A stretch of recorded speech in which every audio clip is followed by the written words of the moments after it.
So good morning to all my dear students, and you all are welcome in my class of social science. I am here your teacher with the political science chapter number 3. So before I made an announcement of today's topic, I would like to ask you a very general but very important question. Do you watch news channel? Do you know that what is the recent breaking news headlines nowadays? What is happening in our country recently? What has happened? And what are the announcements made by the government? So let us have a look at the news headlines of the recent happenings.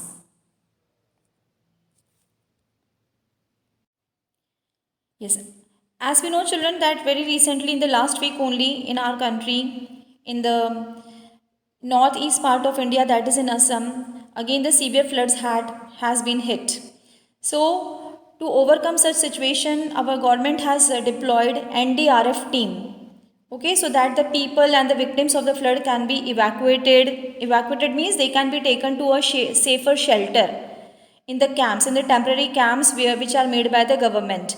So government, whenever any such natural disasters come in a country, okay, recently only we have seen that in the month of May also two cyclones have come, then recently a flood has also come. So our government, as soon as they get the information from meteorological department, they immediately start doing the preventive measures, and they start shifting the people to a safer place, which is known as evacuation. Okay, so these are some of the precautionary preventive measures. Then the central government has also passed an ordinance to set up the water management authority. Then so many steps have been taken by the government against this pandemic also, and the government has also introduced a mobile application. Okay, Arogya Setu, you must have heard the name of this mobile application. Okay, so that the people can have the awareness. Then the ministers of the different department also are doing a lot of welfare schemes for the people. They have started lot of welfare schemes for the poor people in this situation. Okay, so the people in the all the poor people under the scheme of Ujjwala scheme, you can see here they are getting the refill of the free LPG cylinders, and our government has also released around rupees 30,000 crore in assistance to various sections of the society during the situation, okay, to tackle the situation. And many people in West Bengal also and Odisha also, they have been evacuated and taken to a safer place. Okay, and one more achievement of our country is that now in the Aravali Hills, okay, we know that in northern part of India we have the Aravali Hills spreading into 3 to 4 states. So here we are going to have the double stack container tunnel. Okay, nowadays you must have heard also that we are having double stack container for carrying the railway goods. So this kind of tunnel our government railway under railway department, railway ministers have started, and this is a tunnel breaking ceremony has held also in Sohna in Haryana, which passes through Aravali mountain range, and this is the world's first electrified rail tunnel. Okay, and our PM Modi has also given the permission, the legal permission to set up a central university, so that the students in Ladakh and living in those areas, they don't have to migrate now to anywhere else for the further education. As you can see in this picture, that how the people are rescued in the flood hit areas. So this kind of military help is also sought by the government. As you can see here, these helicopters and the air force are going in those areas which are not accessible by any other force or any other means of transport. So military help is also sought by the government, and the team of NDRF is also deployed by the government to rescue the people, to evacuate the people. The areas in the flood hit areas, here you can see very clearly how the people are being taken to the safe shelter. So this is how the people work, and this is a full form of NDRF, National Disaster Response Force. Okay, it is a fourth force of a country, and she was our former defense minister, Nirmala Sitharaman, now who is working as a finance minister of India, and he is our current defense minister of India. So under these people, whenever any situation occurs, like whenever there is a tension in the borders of our country with the other neighboring countries, and whenever any natural disasters come, So our government, the ministers of different departments like defense minister, home minister, our prime minister, they all conduct the emergency meetings, and this is how they provide the help and the rescue and the relief work to the people and to the victims of the where the national disasters is likely to come or already have occurred. And also our Indian government, they maintain the armed forces. Like you can see here, we have the three types of armed forces here: Indian Navy, then Air Force, then Navy. So all these three armed forces are employed, are maintained by the Indian government.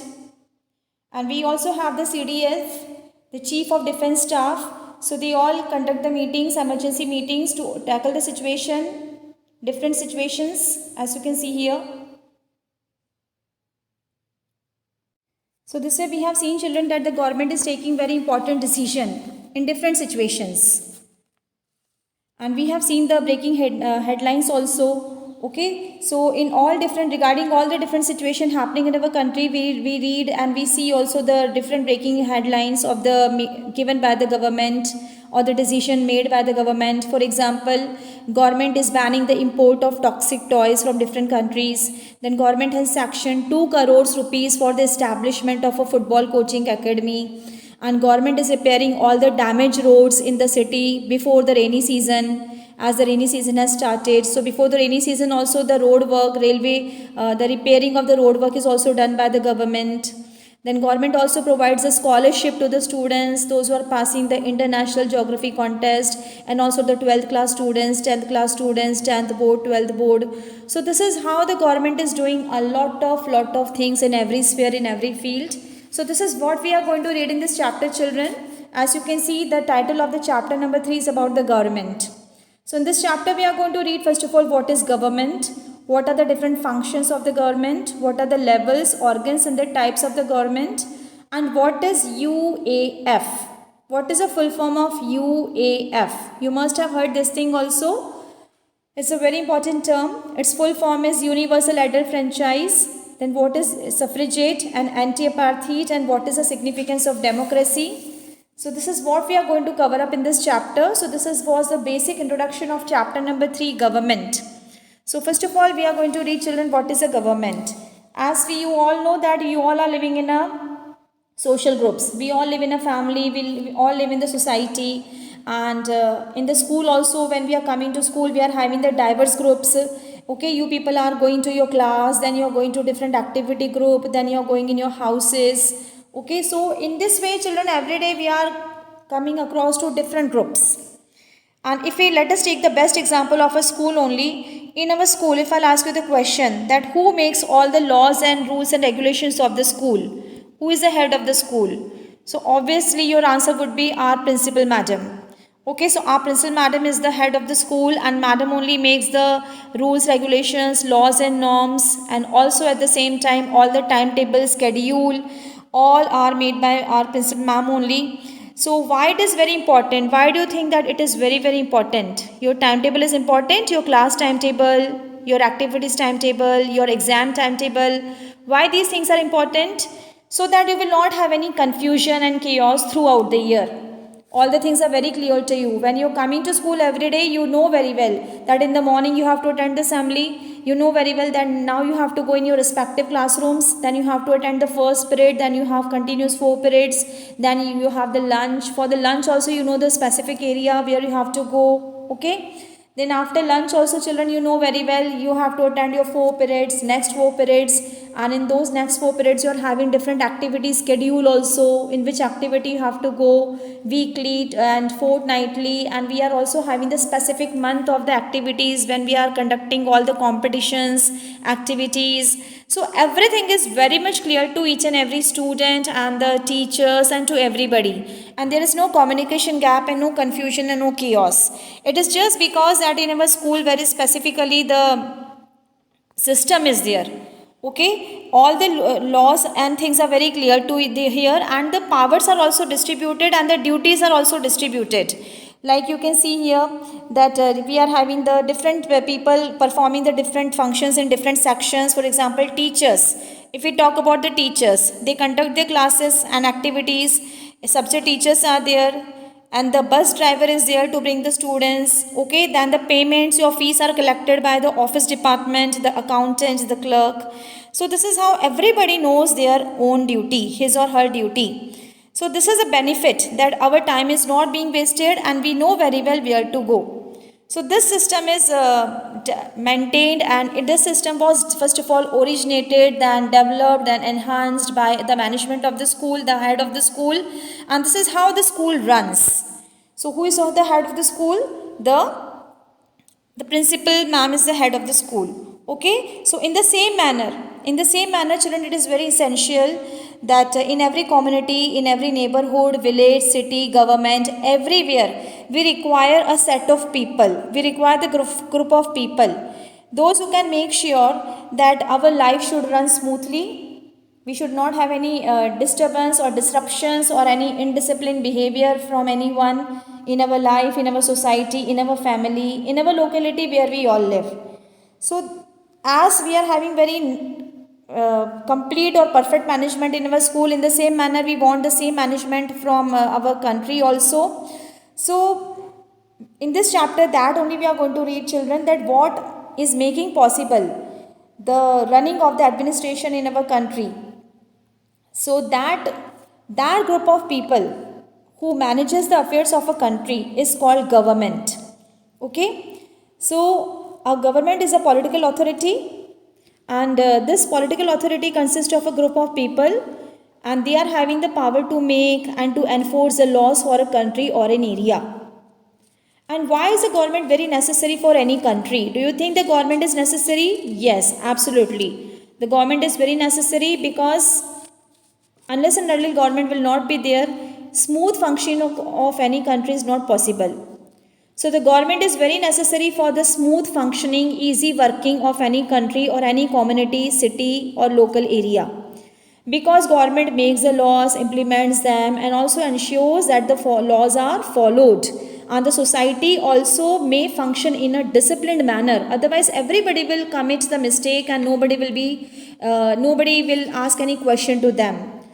And the word government has come from the Greek word which is known as kubernismos. It means to pilot a ship, to lead a ship, to pilot a ship. So if a ship represents a state, the government tries to guide its people towards better life while avoiding problems such as war, crime and economic troubles. Now children, we have learned what is a government now. Till now we have understood very well. So now we are going to read what is the role or the functions of the government. Okay. So the government is taking the various decisions. This is a basic important function of the government. As you can see here, the government is making various decisions and performing various functions. So some of the functions are given below here. So the first function is that to improve the infrastructure of the country. Okay, to improve the infrastructure of the country. Now what is infrastructure? The basic facilities and the services that are necessary for a country or an organization to run smoothly. So to improve the infrastructure of the country and to raise the standard of living of the people, government provides us many facilities such as roads, electricity and clean drinking water, health care. They build the roads, hospitals, educational institutions like schools, colleges, parks, museums, public washrooms are there. Okay. And nowadays we can see in our country, all over the country, the people are having the great sense of cleanliness also. This also the credit goes to the government only. And the sanitation system of our government is also has been improved. So government also supplies electricity, okay, cooking gas, water, clean and fresh drinking water to the people. Then the government is taking the decisions how to solve the problems, how to eradicate the problems. Eradicate means how to remove the problems like poverty. Now what is poverty? Poverty is a situation where the people do not have the basic facilities also, and they are not able to arrange the food, the meals also, even for a single time. So they don't have the basic facilities like shelter and food and clothes and water. So they do not get and they are just living under the below poverty line condition. And unemployment is also the biggest problem in our country, like the people are not having the jobs. So unemployment means a jobless situation where the people do not have any job or a service or any kind of business or source of business, that is money. So this problem is also, government is trying its best to remove the problems of poverty, unemployment and discrimination. So when our country became independent in the year 1947, the constitution, you know very well now that okay, before that I would like to ask you that in which book of the school our all the rules and regulations are mentioned? In our homework diary. So homework diary is very important because here we have all the code of conduct, all terms and conditions of the school for everyone, for the students, for the teachers, for the parents, for every section of the people, those who are working in the school, isn't it? In the same manner, children, there is a after before independence only, our all the leaders, they felt that whenever our country will become independent, we should have some very strict laws, strong laws and regulations in our country, so that once again our country will not be facing such kind of situation where the foreign country will come and they will make our country a slave country. So for that, what was important? Unity and the rules and regulations in our country. So in that book is known as, the book in which our all written rules and regulations are mentioned is known as constitution, है ना? This you have learned in the previous class also. So in that book so many articles are there. Articles means so many guidelines are there for everyone, for the government, for the people, for the common citizen. And total, you know how many guidelines are there? 448 guidelines are there. Amongst them, and these guidelines are known as article. Okay, in the language of political science they are known as article. So from article 13 to 17 we are having the laws based on discrimination. Discrimination means to create the differences and to do the unequal treatment, very bad behavior in the name of religion, in the name of caste, and also in the name of richness, poor. So this is known as economic discrimination. So regarding the religious discrimination, we are already having the rules, very strict rules are there. According to article 15, nobody can do any caste discrimination, otherwise a person will be penalized and sent to the jail. In the same manner, article 17 says that untouchability. Now what is untouchability? That we have learned in previous chapter. Untouchability means the difference between the lower caste and the higher caste people. Okay, and to treat the lower caste people very unkindly, very we can say unfairly. So untouchability is also abolished according to article 17.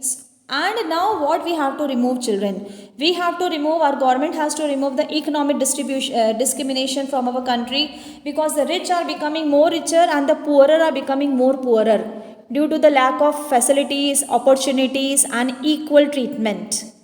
So government is working very hard to remove the inequality and the injustice in our country by tackling the problems of poverty, unemployment and discrimination, and also providing good health services, education to the people. Then government is also running the important services, okay, like trains and bus services, postal services, bankings and railways. And the government is also building the bridges, dams, canals, highways, and government is also providing the transport for facilities to us in the form of buses, railways, airways. Okay, so these are some of the important facilities given by the government. And then the government is also making sure that the safety of the people is very important. So that is why they are doing the efforts for maintaining peace, law and order within the country. So the government prevents the crime and maintain law and order in the country. And the basic function of the government is to maintain law and order only and provide the security and safety to the people. So it has to protect the boundaries of the country and maintain the friendly and the harmonious, healthy and the peaceful relationships with other foreign countries and neighboring countries.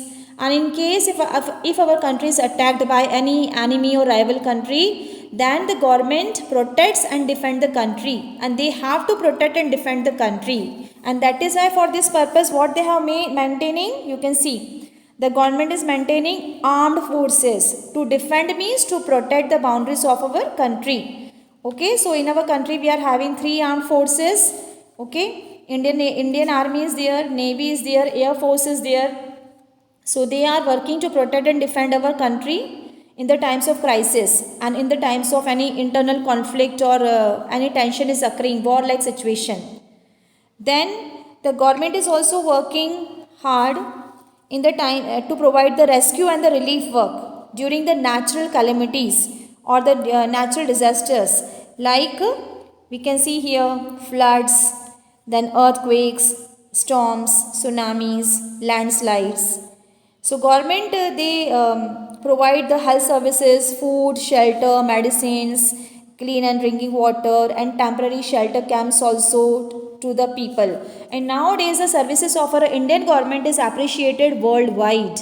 The way our government is doing, especially during the times of any natural disaster. So we are getting this information in advance, and then in advance only the government is making so many preventive measures to evacuate the people and shifting the people to a safer place. So our country is appreciated worldwide by all the other countries. And now we are moving ahead. One more important function of our government is to carry out all the functions properly. The government makes laws which everyone has to obey. Now the question, children, why do we pay the government and from where the government get the money? What are the sources of the income of the government? So the government needs money to perform all the functions, right? And this money is obtained from the people in the form of taxes. Now what are the taxes? Now taxes is a kind of, we can say, the compulsory contribution which everyone has to pay depending upon their income, depending upon the land they have, and depending upon the facilities which they are using of the government. So the government, they levy means impose the taxes, and the people of the country, they pay them. For example, income tax, sale tax, they are the two important types of tax levied, imposed by the government. And we also pay the road tax, water tax, toll tax, property tax. Okay, this way we have the different types of taxes. And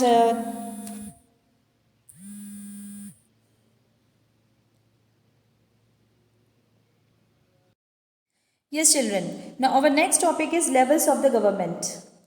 Now you must be knowing, children, that India is the 7th largest country in the world in terms of areas, in terms of land. And our country is a very huge country with the 28 states and the 9 union territories. So this way we can say that in a huge country like India, it is not possible for a single government to efficiently govern the entire country. So that is why the government performs at different levels. Okay, and each level of the government is having their own sets of responsibilities and the duties. So now we are going to read in detail the different levels. Yes, children. So as you can see here, the government, so that is why we are having the government at the different levels in our country for the smooth functioning, for the easy working of the government. So the first level is the national government. Okay, the government at the first level is known as the national level government or the central government. It is also known as the union government.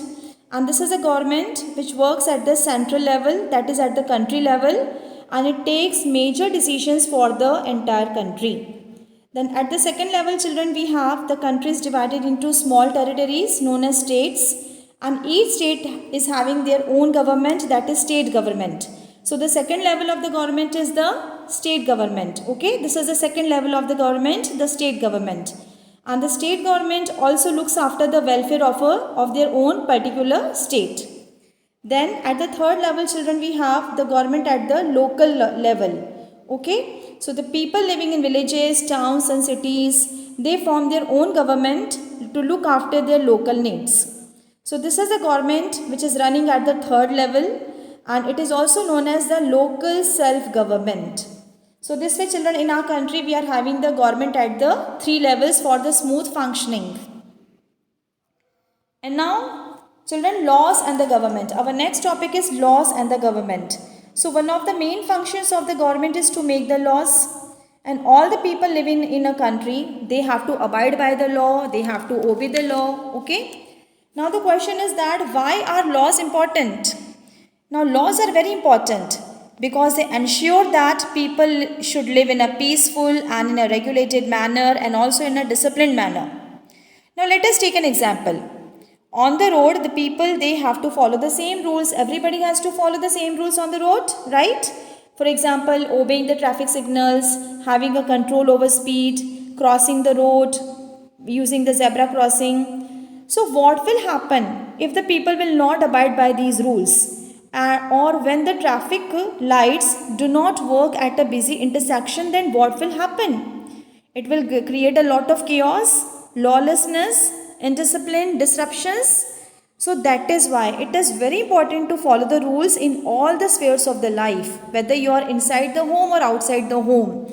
Okay, to avoid the chaos, unpleasantness, indiscipline. And whenever all the citizens also follow the same rules, okay, and they all are liable to the similar punishments if they break the rule. So this way we can say, children, overall that everybody is equal in the eyes of law and there is no chance of discrimination. So now we are going to read laws and the government. So as you can see here,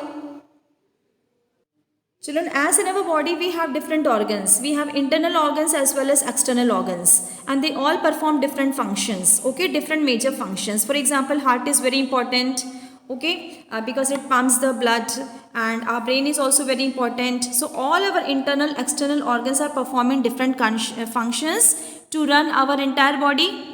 In the same manner, there are organs of the government also. These organs are known as the branches of the government, okay, and the organ, or we can say the part of the government, the organ part of the branch of the government which forms the law, which makes the law for everyone, for the entire country, is known as legislature, as you can see here. So legislature is a law making body of the government, and our parliament is the central supreme legislature of our country, and it consists of the Lok Sabha and the Rajya Sabha, and it make laws for the whole nation. And every state also has its own legislature which makes law for the state. So the members of the parliament are known as MPs. Okay, MPs means members of the parliament. In the same manner, we have the legislature in every state also, which is known as state legislature assembly. Okay, so some state legislatures are unicameral, some are bicameral. Uni means one house, cameral means house. So in our country, all the 28 states and the other than we can say the 3 UTs now. Presently 3 UTs are having the state legislative assemblies like Delhi, Puducherry, Jammu Kashmir, and all other 28 states are having the state legislature assembly. So it is a main legislature body of our at the state level. And the second is legislative council, which we are having only in the 6 states, okay, which is known as state legislature known as Vidhan Sabha, and legislative council is known as Vidhan Parishad. And the members of the state legislative assembly are known as MLAs. MLAs, members of the legislative assembly. So now the laws are made by the legislature. Okay, so the first organ of the government is legislature, which makes the law. So legislature is a law making organ of the government, right? This is clear. Now second organ, let us talk about the second organ. The second organ is the executive, as you can see here, executive. So the executive is the second organ of the government, which sees to that laws made by the legislature are enforced, implemented by the people, and the people, those who violate the laws, they are punished. Okay, so what is the responsibility of the executive? Law enforcement. So the law and we can say that executive is a law implementation body or law enforcement body. Okay. Now officially India's central executive is headed by the president of the country. So we can say that the official head of the state is our president. And here when we talk about the state, when we say that official head of the state is our president, so here we are referring the state at the country level. Here the state means a country, and when we are referring the state at the country level in the world, at the world level, the state is known as country. And the real work is done by the Prime Minister and the Council of Ministers. At the same, If we talk about the state level, children, the official head is governor.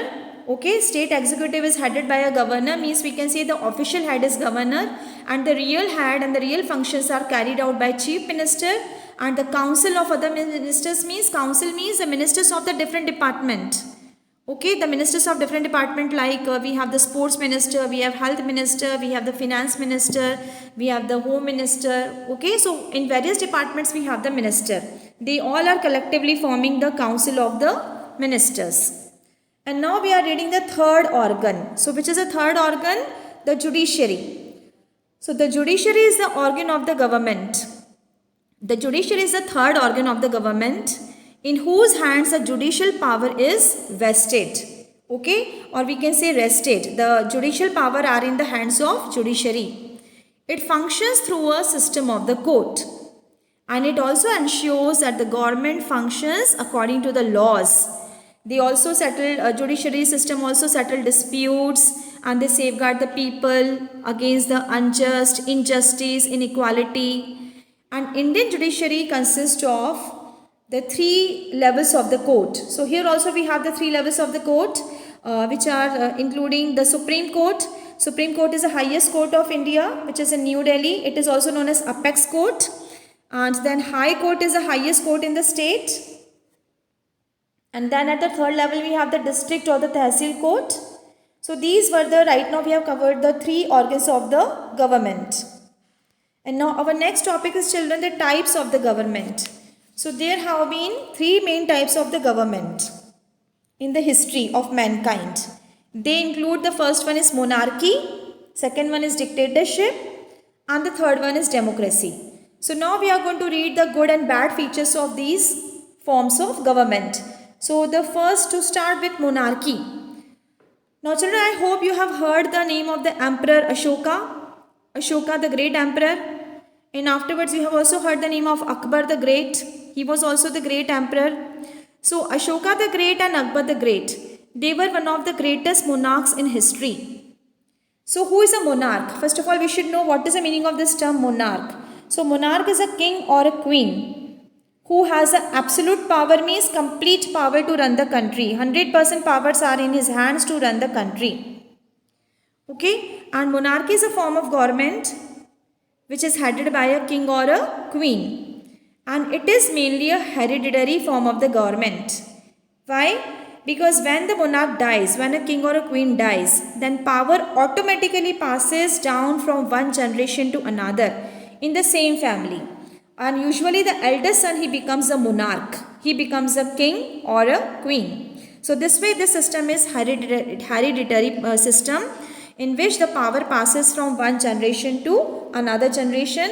And the biggest problem, now let us see the bad features. The people do not have any right to choose their ruler. Okay, and the second thing is that the monarch, he himself takes all the decision on his own, and he does not explain the things to the people. And ordinary people also cannot ask any question to the ruler, to the monarch, that why he has taken this decision. And now children, we are moving to the here. See, this is the in continuity. Let me show you this picture first of all. This is showing the organs of the government. This picture is showing you the organs of the government. Here we have in the first picture central legislature, which is a law making body which makes the laws. Then secondly, we have the second organ, which is central executive body, which runs the country, which is a law implementation body, which implements the law and enforces the law. Because if the laws are made and if the laws are not applied or implemented practically amongst the people, then there is no use of these laws. These laws are useless. Okay, so practical implementation and the practical application of these laws is very, very important. And the third one is judiciary system. It is making sure that laws are followed by everyone. Okay, so it is a, we can say, the decision making body or the judgment giving body. Judiciary is a judgment giving body. Now we will read about the example of monarch in today's world. So in Bhutan, which is our neighboring country of India, has this kind of government, the monarchy system of government, in which the monarch is Jigme Khesar Namgyel. Okay, So he is the monarch, present monarch of Bhutan since 2006. I'll show you the pic also when I will take the recap. And now we are moving to the second form of the government, which is dictatorship. Okay, dictatorship. Now we all have heard, I hope you have heard the name of Adolf Hitler, who was one of the most infamous German dictators in the world's history, who had ruled his country Germany by using military forces forcibly on the people. So in the dictatorship, children, what happens? It is a kind of the government. Dictatorship is a form of the government in which all the powers are in the hands of only one single person, one individual. And that single person is the dictator.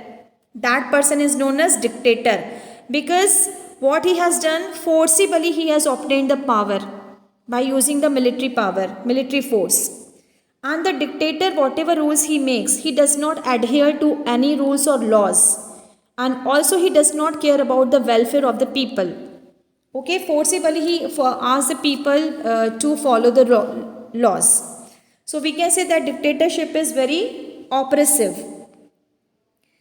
And here the example in your book, it is given the example of Pakistan. So Pakistan for a longer time in the past had this kind of government. That is, we can, if we'll take the example of the year 1978 to 1988, for complete 10 years.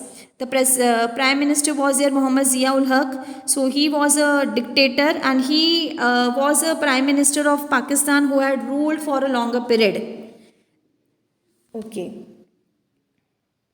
And now we are going to read about the third kind of government, which is the most popular form of the government today, which is democracy. So the third form of the government is democracy, which is the most popular form of the government.